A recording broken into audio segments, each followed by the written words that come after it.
A moment of madness. 1. A wedding is arranged. Most people who knew Baptista Trewthen agreed that there was nothing in her to love, and nothing in her to hate. She did not seem to feel very strongly about anything.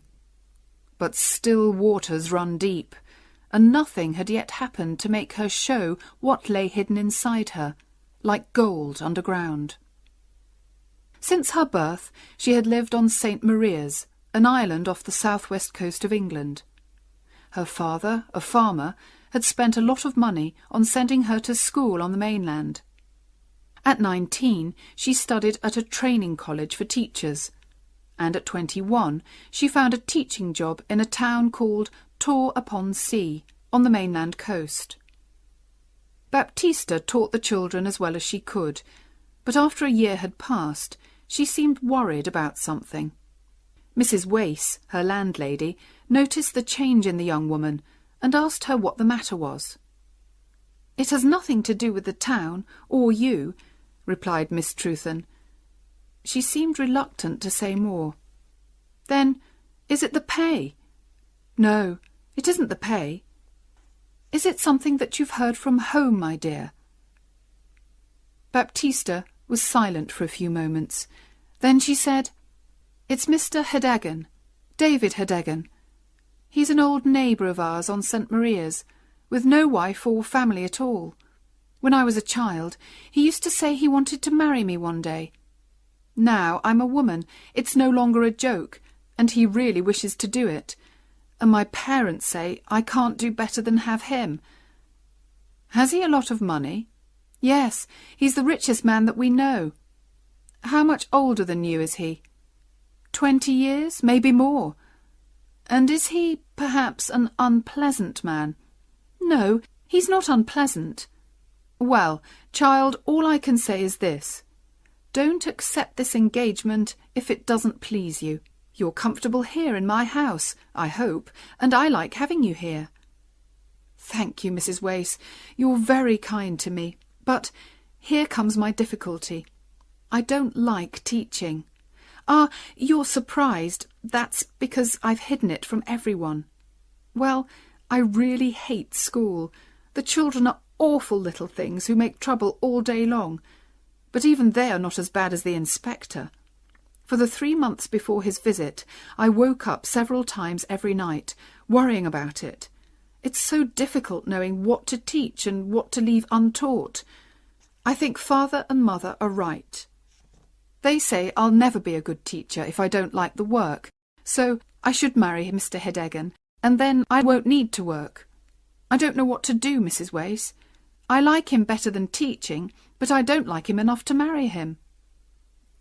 These conversations were continued from day to day, until at last the landlady decided to agree with Baptista's parents. "Life will be much easier for you, my dear," she told her young friend, "if you marry this rich neighbour." In April, Baptista went home to St. Maria's for a short holiday, and when she returned, she seemed calmer. "I have agreed to have him as my husband, so that's the end of it," she told Mrs. Wace. In the next few months, letters passed between Baptista and Mr. Hedegan, but the girl preferred not to discuss her engagement with Mrs. Wace. Later, she told her that she was leaving her job at the end of July, and the wedding was arranged for the first Wednesday in August.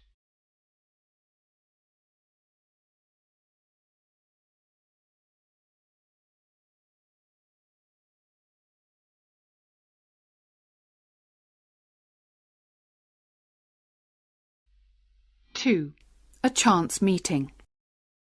When the end of July arrived, Baptista was in no hurry to return home to the island.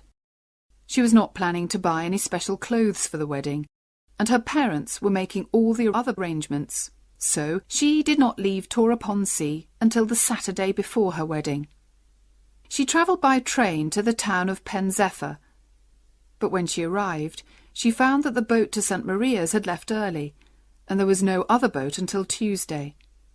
"I'll have to stay here until then," she thought. "It's too far to go back to Mrs. Wace's."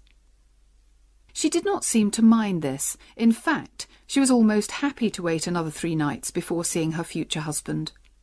She found a room in a small hotel, took her luggage there, then went out for a walk round the town. "Baptista! Yes, Baptista, it is!" The words came from behind her. Turning round, she gave a jump and stared. "Oh, is it really you, Charles?" she said. With a half smile, the newcomer looked her up and down. He appeared almost angry with her, but he said nothing. "I'm going home," she continued, "but I've missed the boat." He did not seem interested in this news. "Still teaching?" he said. "What a fine teacher you make, Baptista, I'm sure." She knew that was not his real meaning. "I know I'm not very good at teaching," she replied. "That's why I've stopped." "Oh, you've stopped? You surprise me. I hate teaching." "Perhaps that's because I'm a teacher." "Oh, no, it isn't. It's because I'm starting a new life. Next week I'm going to marry Mr. David Hedegan." At this unexpected reply, the young man took a step back. "Who is Mr. David Hedegan?" he said, trying to sound bored.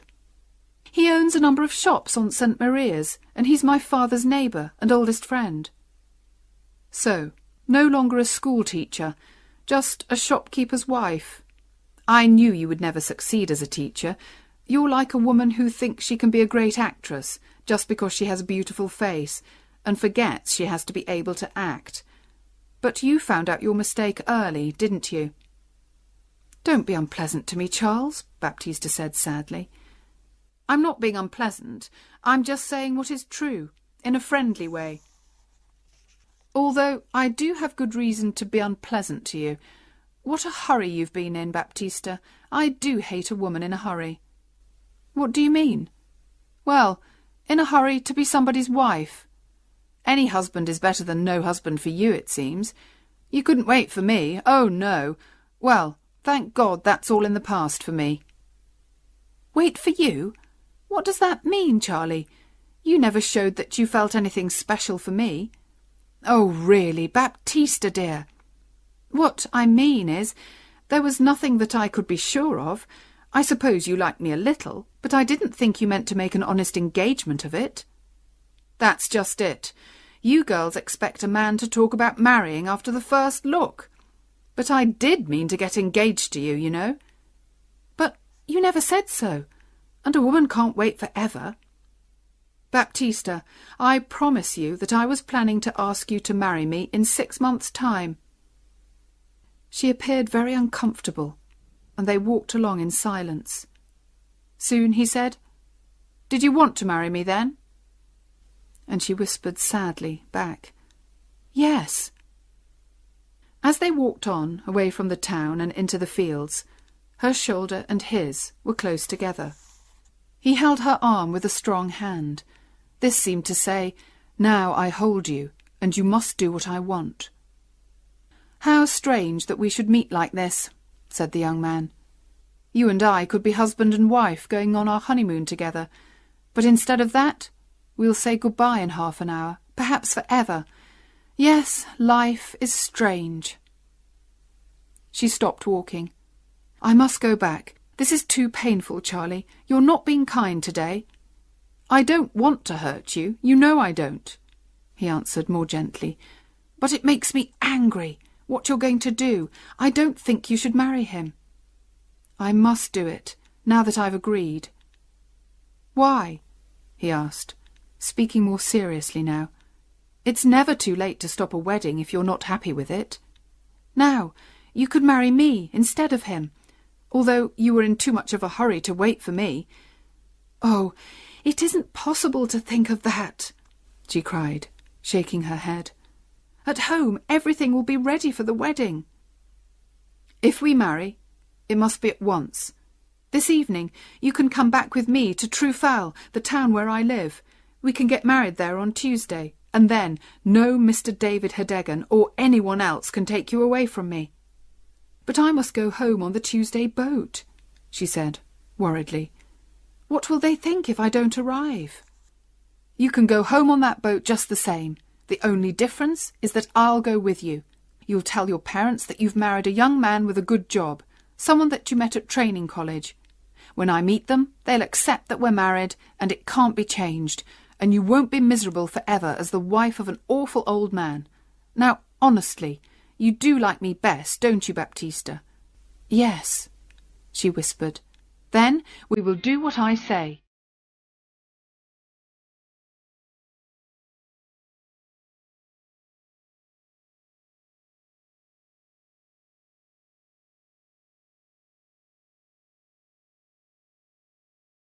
(3) Baptista gets married.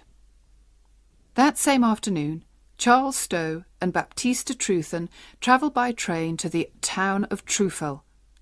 Charles was, surprisingly, very careful of appearances and found a room for Baptista in a different house from where he was staying. On Sunday, they went to church and then walked around the town. On Monday, Charles made the arrangements, and by 9 o'clock on Tuesday morning, they were husband and wife. For the first time in her life, Baptista had gone against her parents' wishes. She went cold with fear when she thought of their first meeting with her new husband. But she felt she had to tell them as soon as possible, and now the most important thing was to get home to St. Maria's. So, in a great hurry, they packed their bags and caught the train to Pen Zephyr. They arrived 2 hours before the boat left, so, to pass the time, they decided to walk along the cliffs a little way. It was a hot summer day, and Charles wanted to have a swim in the sea. Baptista did not like the idea of sitting alone while he swam. "But I'll only be a quarter of an hour," Charles said, and Baptista passively accepted this. She sat high up on the cliffs and watched him go down a footpath, disappear, appear again, and run across the beach to the sea. She watched him for a moment, then stared out to sea, thinking about her family. They were probably not worried about her because she had sometimes missed the boat before, but they were expecting her to arrive today and to marry David Hedegan tomorrow. "How angry Father will be," she thought miserably, "and Mother will say I've made a terrible mistake. I almost wish I hadn't married Charles in that moment of madness. Oh dear, what have I done?" This made her think of her new husband, and she turned to look for him. He did not appear to be in the sea any more, and she could not see him on the beach. By this time she was frightened, and she climbed down the path as quickly as her shaking legs could manage. On the beach she called 2 men to help her, but they said they could see nothing at all in the water. Soon she found the place where Charles had left his clothes, but by now the sea had carried them away. For a few minutes she stood there without moving.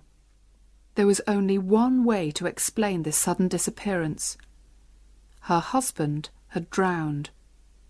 And as she stood there, it began to seem like a terrible dream, and the last 3 days of her life with Charles seemed to disappear.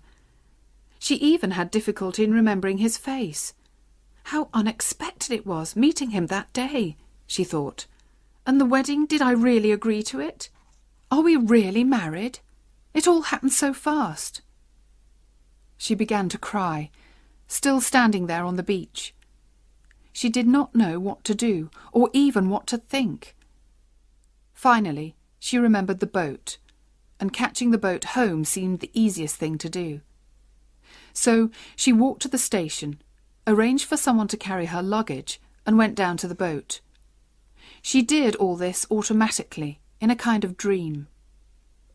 Just before the boat left, she heard part of a conversation which made her sure that Charles was dead. One passenger said to another, "A man drowned here earlier today, you know. He swam out too far, they say. A stranger, I think. Some people in a boat saw him, but they couldn't get to him in time." The boat was a long way out to sea before Baptista realised that Mr. Hedegan was on the boat with her. She saw him walking towards her and quickly took the wedding ring off her left hand. "I hope you're well, my dear," he said. He was a healthy, red-faced man of 55. "I wanted to come across to meet you. What bad luck that you missed the boat on Saturday." And Baptista had to agree and smile and make conversation. Mr. Hedegan had spoken to her before she was ready to say anything. Now the moment had passed. When the boat arrived, her parents were there to meet her. Her father walked home beside Mr. Hedegan, while her mother walked next to Baptista, talking all the time. "I'm so happy, my child," said Mrs. Trewthen in her loud, cheerful voice, "that you kept your promise to marry Mr. Hedegan. How busy we've been! But now things are all ready for the wedding, and a few friends and neighbours are coming in for supper this evening." Again, the moment for confessing had passed, and Baptista stayed silent. When they reached home, Mrs. Trewthen said, "Now, Baptista, hurry up to your room and take off your hat, then come downstairs. I must go to the kitchen." The young woman passively obeyed her mother's orders. The evening was a great success for all, except Baptista. She had no chance to tell her parents the news, and it was already much more difficult than it had been at first. By the end of the evening, when all the neighbours had left, she found herself alone in her bedroom again. She had come home with much to say, and had said none of it. She now realised that she was not brave enough to tell her story, and, as the clock struck midnight, she decided it should stay untold. Morning came, and when she thought of Charles, it was more with fear than with love. Her mother called from downstairs, "Baptista, time to get up. Mr. Hedegan will be at the church in 3/4 of an hour." Baptista got out of bed, looked out of the window, and took the easy way. She put her best clothes on, confessed nothing, and kept her promise to marry David Hedegan.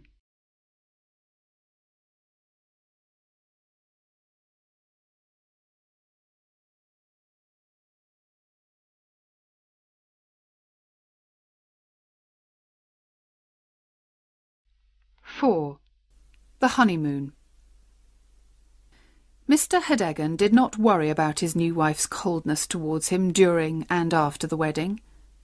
"I know she was reluctant to marry me," he thought, "but that will pass. Things will be different in a few months' time." During the wedding dinner, someone asked Hedegan about the honeymoon. To Baptista's horror, he answered, "Oh, we're going to spend a few days in Pen Zephyr." "What?" cried Baptista. "I know nothing of this." Because of her late arrival, Hedegan had not been able to ask where she would like to spend the honeymoon, so he had arranged a trip to the mainland. It was difficult to change these plans at the last minute, so she had to agree, and that evening she and her new husband arrived in Pen Zephyr. Their first problem was finding a hotel, because the fine weather had filled the town with tourists. They walked from place to place, Hedegan polite and friendly, Baptista cold and silent. Finally, they found an excellent hotel, which, to their surprise, was empty. Kindly Mr. Hedegan, who wanted to please his young wife, asked for the best room on the first floor, with a good view of the sea. "I'm sorry," said the landlady. "There's a gentleman in that room." Then, seeing Hedegan's disappointed face, and not wishing to lose a customer, she added quickly, "But perhaps the gentleman will agree to move to another room, and then you can have the one that you want." "Well, if he doesn't want a view," said Mr. Hedegan. "Oh, no, I'm sure he doesn't, and if you don't mind going for a little walk, I'll have the room ready when you return."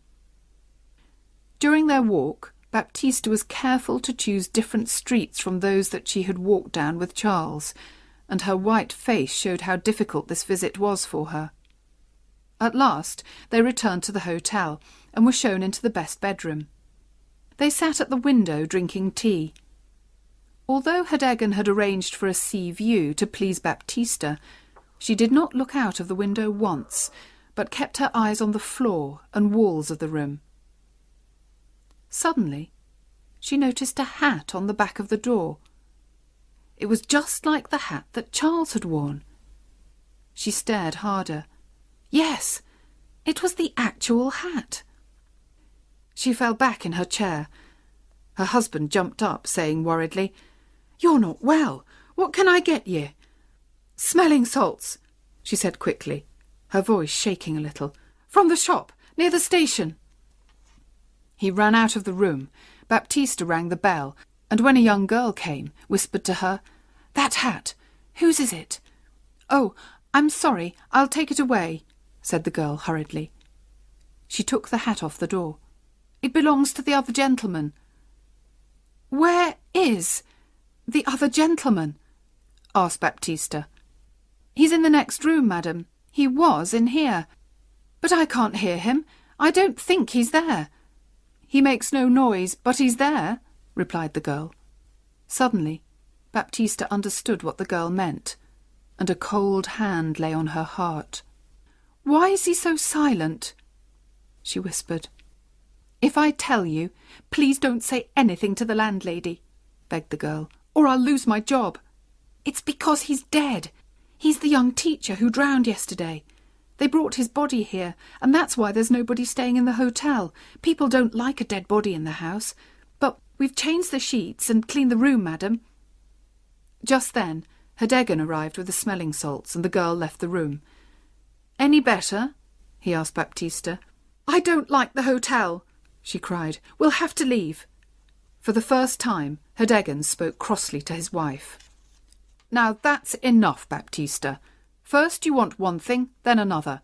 It's cost me enough in money and words to get this fine room, and it's too much to expect me to find another hotel at this time of the evening. We'll stay quietly here tonight, do you hear, and find another place tomorrow." The young woman said no more. Her mind was cold with horror.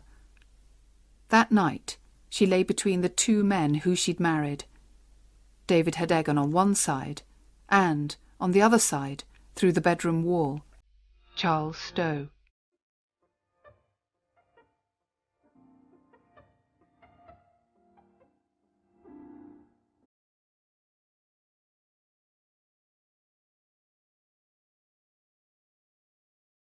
"5.